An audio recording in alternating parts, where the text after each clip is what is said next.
안녕하세요. 3일 PwC에서 수출 통제 업무를 지원하고 있는 김현준입니다. 미국과 중국의 경제 패권 경쟁으로 촉발된 무역 제재는 최근 몇 년간 반도체 산업을 중심으로 더욱 격화되고 있습니다. 오늘은 그간의 주요 변경 내용을 살펴보고 이에 대한 시사점과 유의사항에 대해 간략히 알아보도록 하겠습니다.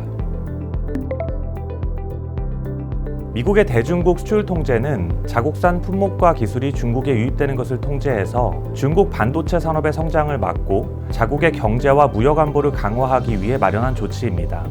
이때 자국산을 광의로 해석해 대상의 범위를 넓히는 것이 해외 직접 제품 규칙 FDPR입니다. 따라서 우리나라도 수출하고자 하는 품목에 미국산 기술 등이 사용되었다면 이 또한 자국산으로 보아 미국 상무부의 사전 허가가 필요합니다. 최근 진행된 미국의 대중국 수출 통제 주요 내용을 살펴보도록 하겠습니다. 우선 지난 2022년 10월 고성능 컴퓨팅 및 슈퍼컴퓨터를 FDPR에 추가함으로써 중국향 수출 통제의 제도적 기반을 마련함과 동시에 특정 반도체 칩과 반도체 제조용 장비를 통제 대상 목록 CCL에 추가했습니다. 이듬해인 2023년 10월에는 전년도 발표한 규정의 강화 조치로서 중국향 반도체 칩에 대한 통제 사양을 강화하고 통제 목적지를 확대하는 한편 통제 대상 반도체 제조 장비 또한 식각, 노광, 증착 및 세정 장비 등을 추가했습니다.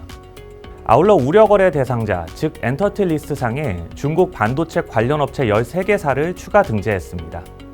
그리고 올해에는 기존의 인텔과 퀄컴에 허용해준 화웨이향 반도체 수출 면허를 취소하는가 하면 가장 최근에는 우리나라가 주력으로 삼고 있는 고대역폭 메모리 HBM 및 게이트-올-어라운드 기술을 대중국 수출 통제 대상에 포함시키려는 논의가 진행되고 있습니다.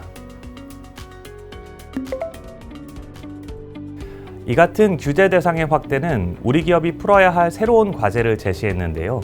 첫 번째로 Export Compliance Program, 즉 ECP와 같은 사전 수출 통제 제도 마련의 중요성이 더욱 커지고 있습니다. 8개의 미국 수출관리 규정 EAR 관리에 관한 모듈로 이루어진 ECP를 구축하는 경우 규정 위반에 관한 리스크를 기업이 사전에 통제할 수 있다는 장점이 있는데요. 실제로 작년도 마이크로소프트사와 같이 EAR 위반에 따른 관계당국의 적발 시에도 처벌 수준을 4억 달러에서 300만 달러로 감경받은 사례가 있습니다. 미국 상무부 또한 기업이 ECP를 구축하고 듀 딜리전스를 다하는 경우 처벌 수준을 완화해주겠다는 발표를 하기도 했습니다. 다음으로 공급망 재검토 필요성입니다. 우회 수출 방식으로 수출 통제 규정을 회피하려는 시도가 계속되자 최근 미국 정부는 국내 특정 기업에 대해 통제 대상 품목의 수출 이후 최종 사용자에 이르기까지 공급망 관리 방안에 대한 회신을 공식 요청했습니다. 특히 이와 같은 공급망 관리는 해외 수출뿐만 아니라 동일 국가 내 또는 사내에서의 기술 이전과 같은 간주 수출, 즉 딤드 익스포트까지 포함하는 내용이라는 점을 주목해야 합니다. 마지막으로 수출 통제 불확실성의 증가입니다.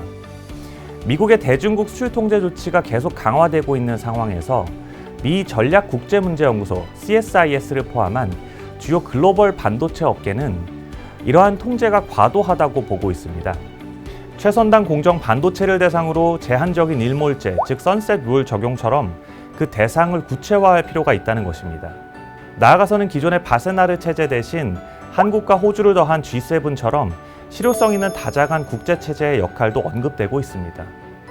이처럼 미국 수출 통제 전반의 패러다임이 변화에 대한 논의가 이루어지고 있는 만큼 기업들은 관련 제도와 규정 변화에 앞으로 많은 주의와 관심을 기울이는 것이 좋겠습니다.